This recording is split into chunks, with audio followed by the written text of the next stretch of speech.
আকাশবাণী কলকাতা, স্থানীয় সংবাদ পড়ছি পার্থপ্রতিম মিত্র। এসআইআর শুনানিতে প্রমাণপত্র হিসেবে জমা দেওয়া রাজ্যের জারি করা ডোমিসাইল সার্টিফিকেট আপাতত গ্রহণযোগ্য নয় বলে নির্বাচন কমিশন জানিয়েছে। রাজ্যের কোথাও ইচ্ছাকৃতভাবে বিএলওদের মাধ্যমে শুনানির ভুল নোটিশ পাঠানোর ঘটনা সামনে এলে কড়া পদক্ষেপ নেওয়া হবে বলে নির্বাচন কমিশন স্পষ্ট ইঙ্গিত দিয়েছে। কেন্দ্রীয় স্বাস্থ্যমন্ত্রী জেপি নাড্ডা আজ কলকাতায় আসছেন। তার সফরের বেশ কয়েকটি সরকারি ও রাজনৈতিক কর্মসূচি রয়েছে। গঙ্গাসাগর মেলার আনুষ্ঠানিক উদ্বোধন হচ্ছে আজ। রাজ্যের শীতের প্রকোপ অব্যাহত। আসছি বিস্তারিত খবরে। রাজ্যের এসআইআর শুনানিতে প্রমাণপত্র হিসেবে জমা দেওয়া রাজ্যের জারি করা ডোমিসাইল সার্টিফিকেট আপাতত গ্রহণযোগ্য নয়। ইতিমধ্যেই যে সমস্ত ভোটার এই শংসাপত্র জমা দিয়েছেন তাদের ফের শুনানির জন্য ডাকা হতে পারে বলে ইঙ্গিত মিলেছে। কমিশনের তরফে জানানো হয়েছে, এসআইআরে প্রামাণ্য নথি হিসেবে রাজ্যের জারি করা স্থায়ী ঠিকানা বা বাসস্থান সংক্রান্ত শংসাপত্র বলতে যা বোঝানো হয়েছে ডোমিসাইল সার্টিফিকেট তার আওতায় পড়ে না। প্রতিটি রাজ্যের ডোমিসাইল সার্টিফিকেট ইস্যুর জন্য নির্দিষ্ট সরকারি নির্দেশিকা বা জিও রয়েছে। এই রাজ্যের এই সংক্রান্ত শেষ সরকারি নির্দেশিকা অনুযায়ী মূলত সেনাবাহিনী ও বিভিন্ন আধা সামরিক বাহিনীর চাকরিপ্রার্থী অবাঙালি নির্দিষ্ট কিছু শ্রেণীর মানুষ এই সার্টিফিকেটের জন্য যোগ্য বলে উল্লেখ ছিল। কিন্তু বর্তমানে অভিযোগ, রাজ্যের অনেক ক্ষেত্রেই নিয়ম না মেনে ডোমিসাইল সার্টিফিকেট ইস্যু করা হচ্ছে। সেই কারণে প্রামাণ্য নথি হিসেবে এই শংসাপত্রকে ব্যবহার করা যাবে না। রাজ্যের কোথাও ইচ্ছাকৃতভাবে বুথ লেভেল অফিসারদের মাধ্যমে শুনানির ভুল নোটিশ পাঠানোর ঘটনা সামলে এলে কড়া পদক্ষেপ করা হবে বলে নির্বাচন কমিশন স্পষ্ট ইঙ্গিত দিয়েছে। কমিশন সূত্রে জানানো হয়েছে, যদি প্রমাণ মেলে যে উদ্দেশ্য প্রণোদিতভাবে ভোটারদের বিভ্রান্ত করতে বা প্রক্রিয়াকে প্রভাবিত করার জন্য ভুল নোটিশ পাঠানো হয়েছে, সেক্ষেত্রে দোষীদের বিরুদ্ধে এফআইআরও দায়ের করা হতে পারে। নির্বাচন কমিশনের একাংশের বক্তব্য, ভোটার তালিকায় বিশেষ নিবিড় সংশোধন একটি সংবেদনশীল ও আইন সিদ্ধ প্রক্রিয়া। সেখানে কোনো রকম অসৎ উদ্দেশ্য বা প্রশাসনিক গাফিলতি বরদাস্ত করা হবে না। তাই ভুল নোটিশের অভিযোগ এলে প্রতিটি ঘটনাই আলাদা করে খতিয়ে দেখা হবে এবং প্রয়োজনে কঠোর আইনানুগ ব্যবস্থা নেওয়া হবে বলে কমিশন সূত্রে জানানো হয়েছে। আসন্ন বিধানসভা ভোটে রাজ্যে পর্যাপ্ত কেন্দ্রীয় বাহিনী মোতায়েন নিয়ে কোনো সমস্যা হবে না বলে নির্বাচন কমিশন আশ্বাস দিয়েছে। একই সঙ্গে 5 রাজ্যে বিধানসভা নির্বাচন থাকলেও প্রয়োজন অনুযায়ী কেন্দ্রীয় বাহিনী পাওয়া যাবে বলে কমিশনের তরফে জানানো হয়েছে। পাশাপাশি ভোটের কাজে প্রায় 35,000 রাজ্য পুলিশ মোতায়েন করা হবে বলেও কমিশনকে জানিয়েছে রাজ্য সরকার। এসআইআর আবহে প্রায় 10,000 নতুন ভোটার কার্ড ফেরত আসার ঘটনাকে কেন্দ্র করে চাঞ্চল্য ছড়িয়েছে। নির্বাচন কমিশন সূত্রে জানা গেছে, নিয়ম মাফিক ডাক বিভাগ মারফত এই কার্ডগুলি মালিকদের ঠিকানায় পাঠানো হয়েছিল, কিন্তু প্রাপকদের সন্ধান মেলেনি। এর প্রসঙ্গে রাজ্যের মুখ্য নির্বাচনী আধিকারিক মনোজ কুমার আগরওয়াল জানিয়েছেন, 14 ফেব্রুয়ারি চূড়ান্ত ভোটার তালিকার প্রকাশ না হওয়া পর্যন্ত এ নিয়ে কোনো পদক্ষেপ গ্রহণ করা হবে না। এই কার্ডগুলি যাদের নামে ইস্যু করা হয়েছে তাদের নাম চূড়ান্ত ভোটার তালিকায় থাকলে পুনরায় পদ্ধতি মেনে তাদের তা পাঠানোর ব্যবস্থা করা হবে। আসন্ন বিধানসভা নির্বাচনের প্রস্তুতি পর্বে ক্ষুদিরাম অনুশীলন কেন্দ্রে গতকাল আরেক দফা শুরু হয়েছে ইভিএম ও ভিভিপ্যাটের ফার্স্ট লেভেল চেকিং। চলবে আগামী 14 জানুয়ারি পর্যন্ত। এদিকে নির্বাচন কমিশন আজ জরুরি ভিত্তিতে দেশের সব রাজ্য ও কেন্দ্রশাসিত অঞ্চলের মুখ্য নির্বাচনী আধিকারিকদের নিয়ে বৈঠকে বসতে চলেছে। মুখ্য নির্বাচন কমিশনার জ্ঞানেশ কুমার সকাল 10টা থেকে সিইওদের সঙ্গে এই বৈঠক করবেন। বিকশিত ভারত গঠনে অন্যান্য ক্ষেত্রের মতন 2025 সালে প্রযুক্তিগত যাত্রায় এসেছে গুরুত্বপূর্ণ পরিবর্তন। এই বছরটি প্রযুক্তির সঙ্গে ভারতের সম্পর্ক দৃঢ় করেছে একটি প্রতিবেদন। 2025 সাল ভারতের বৈজ্ঞানিক ও প্রযুক্তিগত যাত্রায় গুরুত্বপূর্ণ কিছু পরিবর্তন এনেছে। কৃত্রিম বুদ্ধিমত্তা এবং সেমিকন্ডাক্টর থেকে শুরু করে মহাকাশ অনুসন্ধান, পারমাণবিক শক্তি এবং গুরুত্বপূর্ণ খনিজ পদার্থ পর্যন্ত ভারত প্রমাণ করেছে যে এটি আর কেবল বিশ্বব্যাপী প্রযুক্তি গ্রহণ করছে না, বরং সেগুলিকে রূপ দিচ্ছে। বিশিষ্ট প্রযুক্তিবিদ ও আর্থিক বিশ্লেষক সুদীপ্ত গুহ বলেন, সেমিকন্ডাক্টর ভবিষ্যতে বাজার নিয়ন্ত্রণ করবে। সেক্ষেত্রে এই বিষয়ে আত্মনির্ভরতা প্রশংসনীয়। গত 10 বছর মেক ইন ইন্ডিয়া ইনিশিয়েটিভে আপনারা জানেন বহু ক্ষেত্রে আমরা নিজের পায়ে দাঁড়ানোর চেষ্টা করছি। তার মধ্যে ইলেকট্রনিক্স, মোবাইল, সেমিকন্ডাক্টর একটা বড় পার্ট, যারা কি আগামী দিনে কন্ট্রোল করবে। মোদীজি এসে বলছেন যে আমরা আমাদের দেশে সেমিকন্ডাক্টর নিজেরা তৈরি করবো। যে সেমিকন্ডাক্টর তারা গাড়ি চলবে না, যে সেমিকন্ডাক্টর টিভি দেখতে পারবেন না, মোবাইল চলবে না, ফ্যান থেকে শুরু করে প্রত্যেকটা জায়গায় যে সেমিকন্ডাক্টরটা লাগে। তো এটা একটা নিজের পায়ে, এবং আপনি দেখবেন যে আমেরিকা সবকিছুর উপর স্যাংশন চালাচ্ছে, সেমিকন্ডাক্টর সেক্টরে কিন্তু চালাচ্ছে না, কারণ ওরাও আমাদের উপর নির্ভরশীল হতে চলেছে। কাশফিন নাহার, আকাশবাণী সংবাদ, কলকাতা। আজকের প্রসঙ্গ অনুষ্ঠানে আজ শুনবেন বিশেষ আলোচনা 2025 ক্রীড়া জগতের মাইল ফলক। বিশিষ্ট ক্রীড়া সাংবাদিক রূপক সাহার সঙ্গে কথা বলেছেন দিব্য দে। আকাশবাণী সংবাদ বিভাগ প্রযোজিত অনুষ্ঠানটি শুনবেন আজ রাত 8টায় গীতাঞ্জলি, ডিটিএইচ বাংলা এবং সোশ্যাল মিডিয়া প্ল্যাটফর্মে। স্থানীয় সংবাদ শুনছেন আকাশবাণী কলকাতা কেন্দ্র থেকে।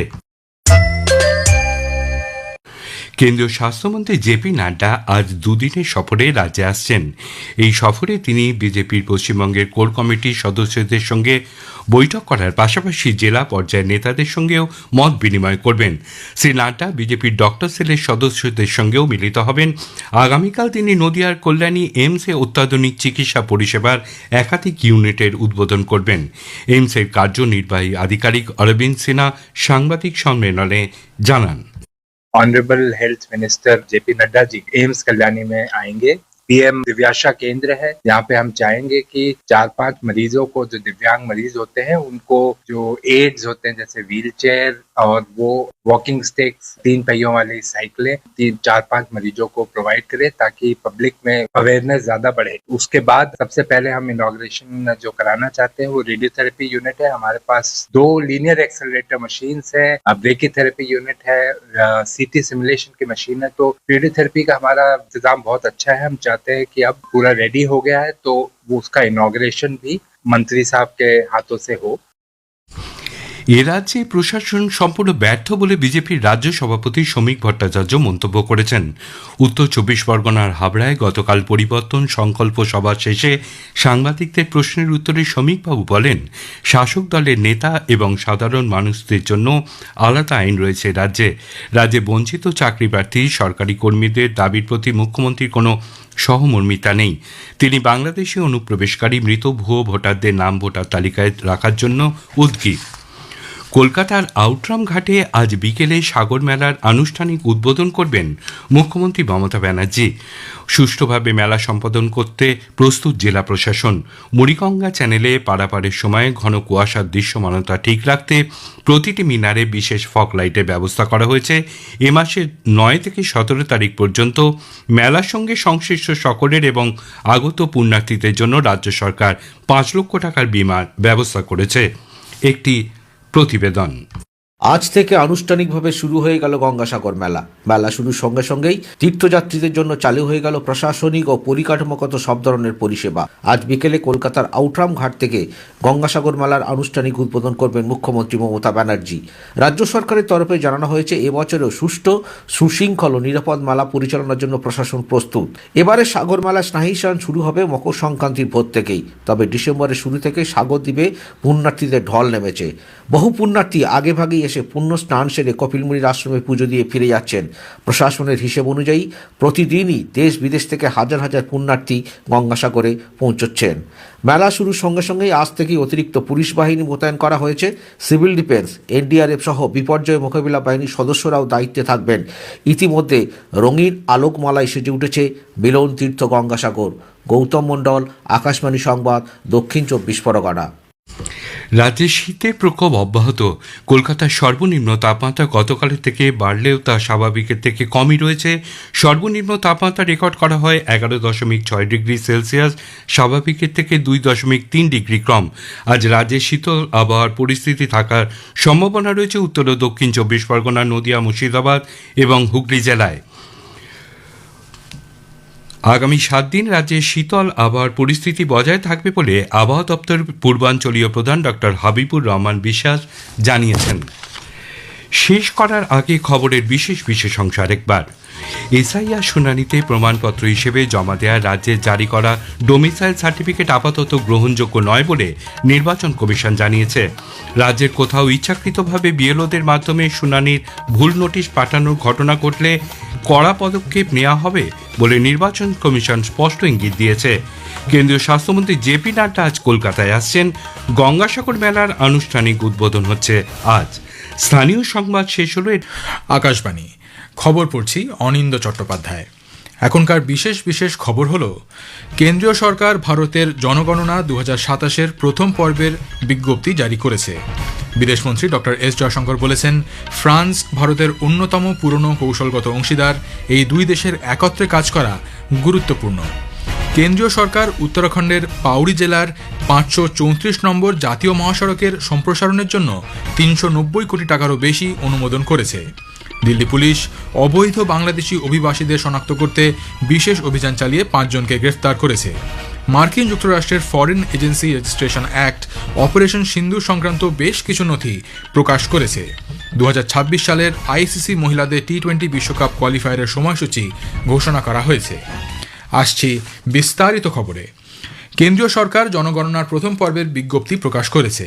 এই পর্যায়ে চলতি বছরের 1 এপ্রিল থেকে 30 সেপ্টেম্বরের মধ্যে সমস্ত রাজ্য এবং কেন্দ্রশাসিত অঞ্চলে গৃহ সংখ্যা গণনার কাজ করা হবে। প্রতিটি রাজ্য ও কেন্দ্রশাসিত অঞ্চল 30 দিনের মধ্যে এই কাজ সম্পন্ন করবে। দেশে এই প্রথমবার জনগণনার কাজ হবে সম্পূর্ণ ডিজিটাল পদ্ধতিতে। অ্যান্ড্রয়েড এবং আইওএস মোবাইল অ্যাপ্লিকেশন ব্যবহার করে তথ্য সংগ্রহ করা হবে। জনগণনার কাজ সুষ্ঠুভাবে সম্পন্ন করার জন্য তথ্য সংগ্রহ, পর্যবেক্ষণ এবং তত্ত্বাবধানের জন্য প্রায় 30 লক্ষ কর্মী নিয়োগ করা হবে। 2027 সালের ফেব্রুয়ারিতে দ্বিতীয় পর্যায়ে জনগণনা অনুষ্ঠিত হবে। কেন্দ্রশাসিত অঞ্চল লাদাখ এবং জম্মু কাশ্মীর এবং হিমাচল প্রদেশ ও উত্তরাখণ্ড রাজ্যের পাহাড়ি এলাকাগুলির জন্য দ্বিতীয় পর্যায়ের জনগণনা চলতি বছরের সেপ্টেম্বরে পরিচালিত হবে। উল্লেখ্য, গত 12 ডিসেম্বর প্রধানমন্ত্রী নরেন্দ্র মোদীর সভাপতিত্বে কেন্দ্রীয় মন্ত্রিসভার বৈঠকে জনগণনা 2027 প্রকল্পের অনুমোদন দেওয়া হয়। এর জন্য ব্যয় করা হবে 11,718 কোটি 24 লক্ষ টাকা। প্রসঙ্গত, গত বছরের 30 এপ্রিল আসন্ন জনগণনায় জাতিগণনাকে অন্তর্ভুক্ত করার ঘোষণা করা হয়েছিল। বিদেশমন্ত্রী ডক্টর এস জয়শঙ্কর বলেছেন, ফ্রান্স ভারতের অন্যতম পুরনো কৌশলগত অংশীদার এবং বিশ্ব রাজনীতিকে স্থিতিশীল করার জন্য এই দুই দেশের একসঙ্গে কাজ করা গুরুত্বপূর্ণ। প্যারিসে ফ্রান্সের বিদেশমন্ত্রী নোয়েল বারোর সঙ্গে বৈঠকের সূচনা করে ডক্টর জয়শঙ্কর বলেন, সম্পর্ককে এগিয়ে নিয়ে যাওয়ার জন্য ধারাবাহিক আলোচনা একটি গুরুত্বপূর্ণ অংশ। তিনি উল্লেখ করেন, সমগ্র বিশ্ব যে অনিশ্চয়তা চলছে, সেই পরিস্থিতিতে কৌশলগত অংশীদারিত্বের মধ্যে এমন গুরুত্বপূর্ণ আলোচনা অনুষ্ঠিত হওয়া স্বাভাবিক। দশকের পর দশক সন্ত্রাসবাদে মদদ দেওয়া এবং জঙ্গিদের প্রশিক্ষণ শিবির চালানোর জন্য ভারত পাকিস্তানের কঠোর সমালোচনা করেছে। বিদেশমন্ত্রী ডক্টর এস জয়শঙ্কর লাক্সেমবার্গে এক সাংবাদিক সম্মেলনে বলেন, যে সমস্ত দেশ বিভিন্নভাবে ভারতকে সাহায্য করছে তাদের সঙ্গে নতুন দিল্লির আচরণ হবে একরকম, কিন্তু পাকিস্তান এবং অন্য যেসব দেশ ভারতের বিরুদ্ধাচরণ করছে তাদের সঙ্গে নতুন দিল্লির আচরণ হবে সম্পূর্ণ ভিন্ন। There will be a significant business delegation coming out of Luxembourg, many more ministerial visits, a much deeper interaction as a follow-up to what were the discussions that I had. So I'm sure in your particular cases, in some way or the other, it would probably be of interest to you professionally and personally. ইউরোপের সঙ্গে ভারতের সম্পর্ক এক নতুন মাত্রায় পৌঁছবে বলে বিদেশমন্ত্রী আশা প্রকাশ করেন।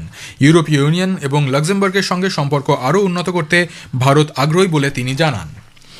2025-26 অর্থবর্ষে দেশের প্রকৃত জিডিপি বা মোট অভ্যন্তরীণ উৎপাদন বৃদ্ধির হার 7.4% থাকতে পারে বলে পূর্বাভাস দেওয়া হয়েছে।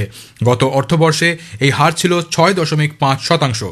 প্রথম অগ্রিম অনুমান অনুযায়ী চলতি অর্থবর্ষে প্রকৃত জিডিপি দাঁড়াবে 201 লক্ষ কোটি টাকার বেশি। 2024-25 অর্থবর্ষে এই অঙ্ক ছিল প্রায় 187 লক্ষ কোটি টাকা। পরিসংখ্যান ও কর্মসূচি রূপায়ণ মন্ত্রক জানিয়েছে, পরিষেবা ক্ষেত্রে শক্তিশালী বৃদ্ধি এর অন্যতম কারণ। প্রধানমন্ত্রী নরেন্দ্র মোদী বলেছেন, দেশের সংস্কারের ধারা ক্রমশ গতি পাচ্ছে। মোট অভ্যন্তরীণ উৎপাদন বৃদ্ধির হার বিষয়ে তিনি বলেন, এনডিএ সরকার বিনিয়োগ নীতি জিডিপি বৃদ্ধির মূল কারণ। কেন্দ্রীয় সরকার উত্তরাখণ্ডের পাউরি জেলার জাতীয় মহাসড়ক নম্বর 534-এর দুগ্গাড়া থেকে গুমখাল অংশের সম্প্রসারণের জন্য 390 কোটি টাকারও বেশি অনুমোদন করেছে। সড়ক পরিবহন ও মহাসড়ক মন্ত্রী নীতিন গডকরি সামাজিক মাধ্যমের এক বার্তায় বলেছেন, এই প্রকল্পের উদ্দেশ্য উত্তরাখণ্ড ও উত্তরপ্রদেশের মধ্যে সংযোগ ব্যবস্থাকে উন্নত করা। তিনি আরও বলেন, চারধাম তীর্থযাত্রা এবং প্রতিরক্ষা বাহিনীর চলাচলের জন্য একটি বিকল্প পথ হিসেবেও এই মহাসড়ক প্রকল্পটি অত্যন্ত গুরুত্বপূর্ণ। 2026 সালের বিধানসভা নির্বাচনের জন্য প্রস্তুতি জোরদার করার লক্ষ্যে বিজেপির সর্বভারতীয় সভাপতি জেপি নাড্ডা আজ দুদিনের সফরে পশ্চিমবঙ্গে আসছেন। এই সফরে তিনি বিজেপির পশ্চিমবঙ্গের কোর কমিটির সদস্যদের সঙ্গে বৈঠক করার পাশাপাশি জেলা পর্যায়ের নেতাদের সঙ্গেও মতবিনিময় করবেন। শ্রী নাড্ডা বিজেপির ডক্টরস সেলের সদস্যদের সঙ্গেও মিলিত হবেন। আগামীকাল তিনি নদিয়ার কল্যাণী এইমসে অত্যাধুনিক চিকিৎসা পরিষেবার একাধিক ইউনিটের উদ্বোধন করবেন। নির্বাচন কমিশন আজ জরুরি ভিত্তিতে দেশের সব রাজ্য ও কেন্দ্রশাসিত অঞ্চলের মুখ্য নির্বাচনী আধিকারিকদের নিয়ে বৈঠকে বসতে চলেছে। মুখ্য নির্বাচন কমিশনার জ্ঞানেশ কুমার সকাল 10টা থেকে সিইওদের সঙ্গে এই বৈঠক করবেন। চলতি এসআইআর প্রক্রিয়া, ভোট প্রস্তুতি এবং আইন শৃঙ্খলা সংক্রান্ত একাধিক গুরুত্বপূর্ণ বিষয় নিয়ে এই বৈঠকে আলোচনা হতে পারে বলে মনে করা হচ্ছে। আজকের প্রসঙ্গ অনুষ্ঠানে আজ শুনবেন বিশেষ আলোচনা 2025 ক্রীড়া জগতের মাইল ফলক। বিশেষ ক্রীড়া সাংবাদিক রূপক সাহার সঙ্গে কথা বলেছেন দিব্য দে। আকাশবাণী সংবাদ বিভাগ প্রযোজিত অনুষ্ঠানটি শুনবেন আজ রাত 8টায় গীতাঞ্জলি ডিটিএইচ বাংলা এবং সোশ্যাল মিডিয়া প্ল্যাটফর্মে। বিকশিত ভারত গঠনে অন্যান্য ক্ষেত্রের মতো 2025 সালে প্রযুক্তিগত যাত্রায় এসেছে গুরুত্বপূর্ণ পরিবর্তন। এই বছরটি প্রযুক্তির সঙ্গে ভারতের সম্পর্ককে দৃঢ় করেছে। একটি প্রতিবেদন। 2025 সাল ভারতের বৈজ্ঞানিক ও প্রযুক্তিগত যাত্রায় গুরুত্বপূর্ণ কিছু পরিবর্তন এনেছে। কৃত্রিম বুদ্ধিমত্তা এবং সেমিকন্ডাক্টর থেকে শুরু করে মহাকাশ অনুসন্ধান, পারমাণবিক শক্তি এবং গুরুত্বপূর্ণ খনিজ পদার্থ পর্যন্ত ভারত প্রমাণ করেছে যে এটি আর কেবল বিশ্বব্যাপী প্রযুক্তি গ্রহণ করছে না, বরং সেগুলিকে রূপ দিচ্ছে। বিশিষ্ট প্রযুক্তিবিদ ও আর্থিক বিশ্লেষক সুদীপ্ত গুহ বলেন, সেমিকন্ডাক্টর ভবিষ্যতে বাজার নিয়ন্ত্রণ করবে। সেক্ষেত্রে এই বিষয়ে আত্মনির্ভরতা প্রশংসনীয়। গত 10 বছর মেক ইন ইন্ডিয়া ইনিশিয়েটিভে আপনারা জানেন বহু ক্ষেত্রে আমরা নিজের পায়ে দাঁড়ানোর চেষ্টা করছি। তার মধ্যে ইলেকট্রনিক্স, মোবাইল, সেমিকন্ডাক্টর একটা বড় পার্ট, যারা কি আগামী দিনে কন্ট্রোল করবে। মোদীজি এসে বলছেন যে আমরা আমাদের দেশে সেমিকন্ডাক্টর নিজেরা তৈরি করবো। যে সেমিকন্ডাক্টর ছাড়া গাড়ি চলবে না, যে সেমিকন্ডাক্টর টিভি দেখতে পারবেন না, মোবাইল চলবে না, ফ্যান থেকে শুরু করে প্রত্যেকটা জায়গায় যে সেমিকন্ডাক্টরটা লাগে। তো এইটা একটা নিজের পায়ে, এবং আপনি দেখবেন যে আমেরিকা সবকিছুর উপর স্যাংশন চালাচ্ছে, সেমিকন্ডাক্টর সেক্টরে কিন্তু চালাচ্ছে না, কারণ ওরাও আমাদের উপর নির্ভরশীল হতে চলেছে। কাশফিন নাহার, আকাশবাণী সংবাদ, কলকাতা। খবর শুনছেন আকাশবাণী থেকে। দিল্লি পুলিশ বাংলাদেশি অনুপ্রবেশকারীদের শনাক্ত করে তাদের বিরুদ্ধে ব্যবস্থা নিতে একটি বিশেষ অভিযান চালিয়ে মঙ্গলপুরী রেল লাইনের কাছ থেকে 5 জনকে গ্রেপ্তার করেছে। পুলিশ জানিয়েছে তারা বৈধ পরিচয়পত্র বা ভ্রমণ সংক্রান্ত নথি দেখাতে পারেনি। পুলিশ আরও জানিয়েছে ভারতীয় ভিসার মেয়াদ শেষ হয়ে যাওয়ার পর ওই বাংলাদেশি নাগরিকরা অন্য দেশের ভিসা পাওয়ার চেষ্টা করেছিল। তামিলনাড়ু বিধানসভা নির্বাচনের আগে Pattali Makkal Katchi PMK national democratic alliance এনডিএতে যোগ দিয়েছে। এআইএডিএমকে সাধারণ সম্পাদক এড্ডাপাদি পালিনিস্বামী চেন্নাইতে পিএমকে প্রধান আনবুমনি রামাদোসের উপস্থিতিতে এনডিএতে পিএমকের অন্তর্ভুক্তি কথা ঘোষণা করেন। মার্কিন যুক্তরাষ্ট্রের foreign agency registration act FARA Jammu কাশ্মীরের পেহেলগামে গত বছরের সন্ত্রাসবাদী হামলার জবাবে ভারতের করা অপারেশন সিন্দুর সংক্রান্ত বেশ কিছু নথি প্রকাশ করেছে। এই নথিতে বলা হয়েছে পাকিস্তান মার্কিন যুক্তরাষ্ট্রের কাছে সাহায্য প্রার্থনা করেছিল, অতিরিক্ত বিনিয়োগ, বিশেষ সুবিধা এবং গুরুত্বপূর্ণ খনিজ পদার্থ হস্তান্তরের প্রস্তাবও দিয়েছিল তারা। উল্লেখ্য, গত বছরের 6 এবং 7 মে ভারতের সেনাবাহিনী পাকিস্তান এবং পাক অধিকৃত কাশ্মীরে বিভিন্ন সন্ত্রাসবাদী শিবিরে হামলা চালায়। ভারতীয় আবহাওয়া দপ্তর আইএমডি আজ পাঞ্জাব, হরিয়ানা, চণ্ডীগড়, রাজস্থান, দিল্লি, উত্তরপ্রদেশ ও বিহারে ঘন থেকে অতি ঘন কুয়াশার কমলা সতর্কতা জারি করেছে। জম্মু ও কাশ্মীর, লাদাখ, গিলগিট বালতিস্তান, মুজফফরাবাদ, হিমাচল প্রদেশ, উত্তরাখণ্ড, উত্তরপ্রদেশ, পশ্চিম রাজস্থান, মধ্যপ্রদেশ, বিহার, পশ্চিমবঙ্গ ও উত্তর পূর্বাঞ্চলীয় রাজ্যগুলিতেও ঘন কুয়াশার পূর্বাভাস দেওয়া হয়েছে। হিমাচল প্রদেশ, পাঞ্জাব, হরিয়ানা, রাজস্থান, ছত্তিশগড়, পূর্ব মধ্যপ্রদেশ, দিল্লি, ঝাড়খণ্ড ও ওড়িশায় শৈত্যপ্রবাহ অব্যাহত থাকবে। জাতীয় রাজধানী অঞ্চল দিল্লিতে আবহাওয়ার মান খতিয়ে দেখতে commission for air quality management এর এনফোর্সমেন্ট টাস্ক ফোর্সের 123তম বৈঠক অনুষ্ঠিত হয়েছে। 16 দিনের এই অভিযানে শিল্প উৎপাদন কেন্দ্র, ডিজেল জেনারেটর সেট সহ বায়ু দূষণের প্রধান ক্ষেত্রগুলির পরিদর্শন করা হয়। 2026 সালের আইসিসি মহিলা টি20 বিশ্বকাপ কোয়ালিফায়ারের সময়সূচি ঘোষণা করা হয়েছে। আগামী 14 জানুয়ারি থেকে 1 ফেব্রুয়ারি পর্যন্ত নেপালে এই টুর্নামেন্টে 10টি দল যোগ্যতা অর্জন করার জন্য প্রতিদ্বন্দ্বিতা করবে। ম্যাচগুলি কাঠমান্ডু ত্রিভুবন বিশ্ববিদ্যালয় আন্তর্জাতিক ক্রিকেট গ্রাউন্ড এবং আপার মূলপানি ক্রিকেট গ্রাউন্ডে অনুষ্ঠিত হবে। শেষ করার আগে খবরের বিশেষ কিছু অংশ আরও একবার। কেন্দ্রীয় সরকার ভারতের জনগণনা 2027-এর প্রথম পর্বের জন্য বিজ্ঞপ্তি জারি করেছে। বিদেশমন্ত্রী ডক্টর এস জয়শঙ্কর বলেছেন, ফ্রান্স ভারতের অন্যতম পুরনো কৌশলগত অংশীদার। এই দুই দেশের একত্রে কাজ করা গুরুত্বপূর্ণ। খবর শেষ হলো।